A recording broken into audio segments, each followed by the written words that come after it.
Kofi Hughes. Indiana's head football coach, Kevin Wilson, has made part of his plan very clear.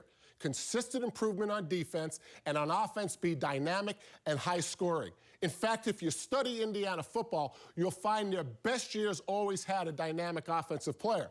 Anthony Thompson, BT end zone, Antoine Randall, and most recently, Kellen Lewis.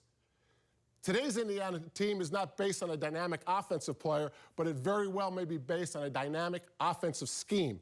Recently, I had a chance to sit with offensive coordinator Seth Littrell, and he talked about some concepts they use in their offense. Before we get going, tell us a little bit about the philosophy of your offense. You know, the biggest thing we want to do is spread the ball around to as many different positions as we can. I think getting people from sideline to sideline, end zone to end zone, how many different guys can we have touch the ball throughout a game so they can't really just key on one guy? When you say not be one-dimensional, is there a certain run-pass ratio that you strive for every game, or is it by game plan? You know, I really don't look at balance as a 50-50 run and pass. I look at balance as how many positive runs are we having and how many completions a game are we having. So if we can get 60 to 75 positive plays a game, I think offensively we're rolling a little bit. You call the game from the press box? Yes, sir. Do you ever get any advice on the way up or on the way down from fans? You know, every now and then you hear some chirping here and there, but, you know, hey, that's what makes college football great. Well, let's take a look at some film, because it certainly has been a dynamic year offensively for you at IU. Coach, I imagine you're like most offensive coordinators. You always get requests to throw the ball deep. How important is the deep ball? How do you teach the deep ball?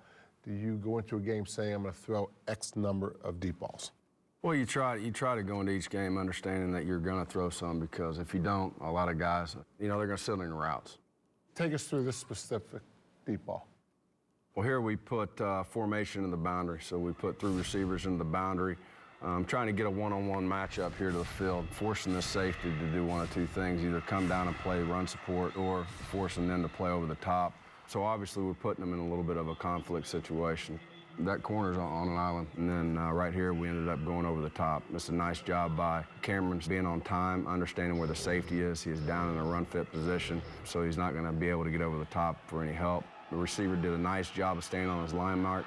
But the biggest thing is he went up and made a play. And, you know, the biggest thing about the deep ball, obviously you work on it. There's a lot of technique involved with it. You know, but when it's all said and done, it's going to be a competitive play. Coach, a lot of things go on nowadays in football before the ball is snapped. Take us through some of what's going on and maybe the communication between the quarterback and the bench. Well, right here, we actually just got a first down, and so we had an up-tempo call. So it was what we did right here. We went and got lined up fast and made a no-play call. So what he's doing right now is he's letting the defense get set, and we're having a snap count, forcing these guys to get in their positions on the field where they need to be. Now he's going to look over to the sideline, and then we are going to give him another play. He's going to communicate it to the O-line. Is there a play called before he looks over?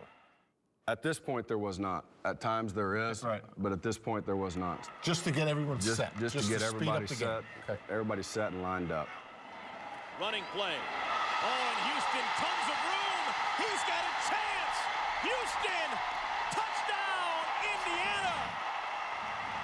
Coach, this is a pretty impressive play, pretty well timed up. Take us through the concept.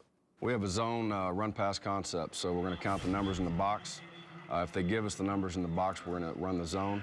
And if they load the box up or add another defender, we're going to end up throwing a slant route here to the open space. So when this ball snapped, the offensive line, they're blocking a run? Right here, they're blocking a run. They don't know whether it's going to be run or pass. It's none of their business. None of their business. They just block the run. Come off the ball, you block the run scheme that's called. We'll get the ball off quick enough to where you guys aren't downfield. Fascinating. Learn something new every day. It's pretty impressive.